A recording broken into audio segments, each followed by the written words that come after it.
Why does the United States support Israel? Well, there's a history, and a very interesting one. It actually goes back a long time.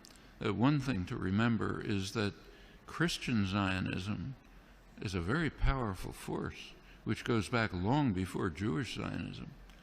In England particularly, Christian Zionism was a powerful force among British elites.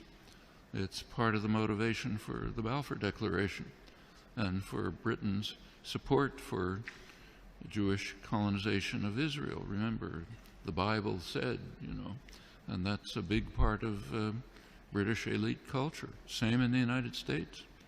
Woodrow Wilson was a devout Christian who read the Bible every day. So did Harry Truman.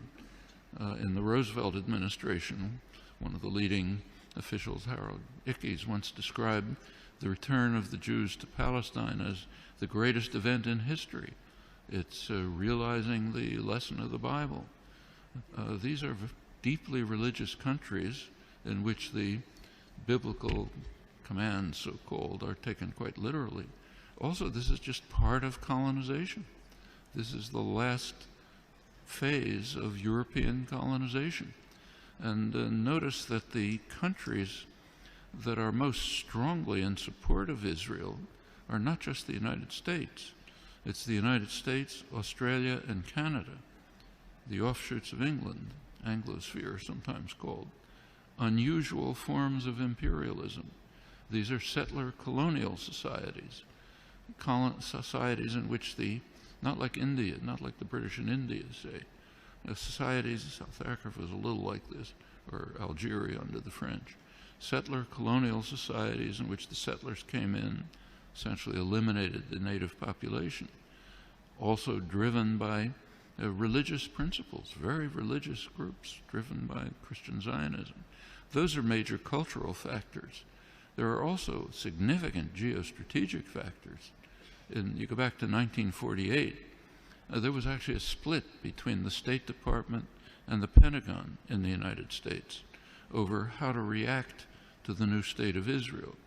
The State Department was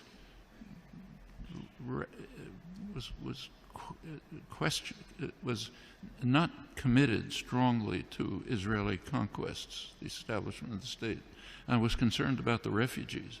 It wanted an implementation of the refugee problem. The Pentagon, on the other hand, was very impressed with Israel's military potential.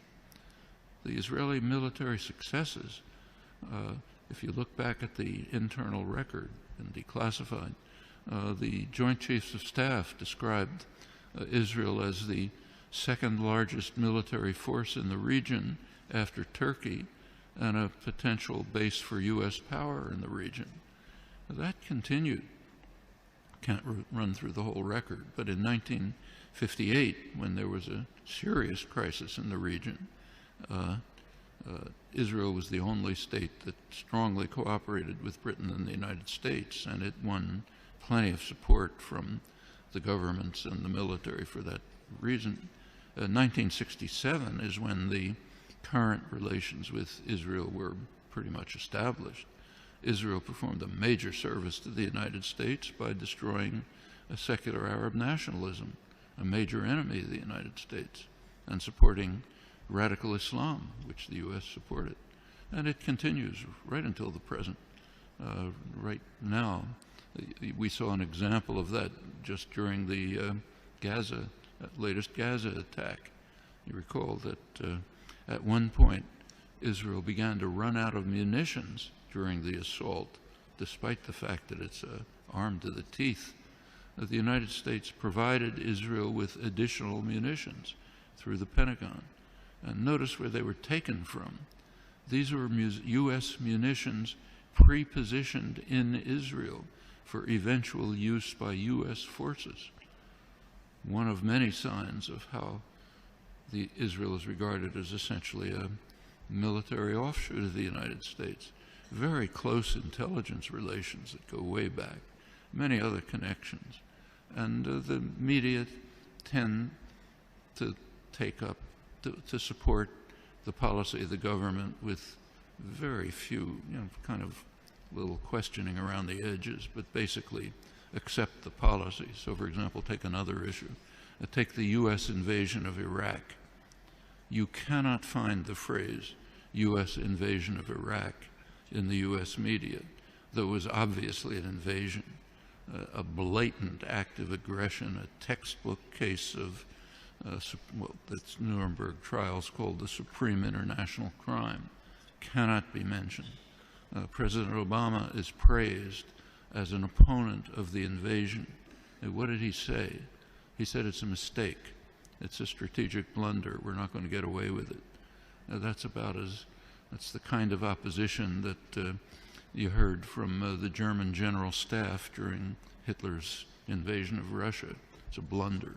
Shouldn't do it. We should knock off England first. That's regarded as opposition. Same in Vietnam.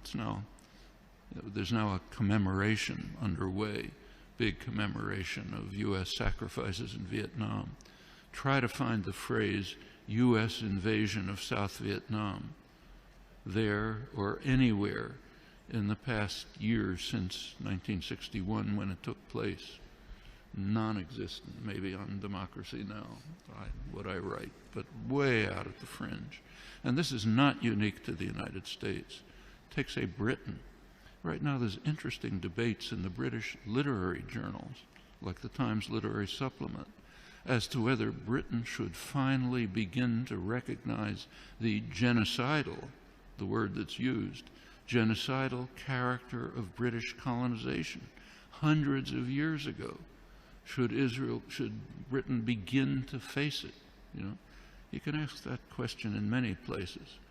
The tendency of the intellectual community to go along like a herd in support of state power, private power, is just overwhelming. Intellectuals like to think of themselves as dissident, critical, courageous, standing up against power. Absolutely untrue. You look at the historical record, that's a small fringe, and they're usually punished.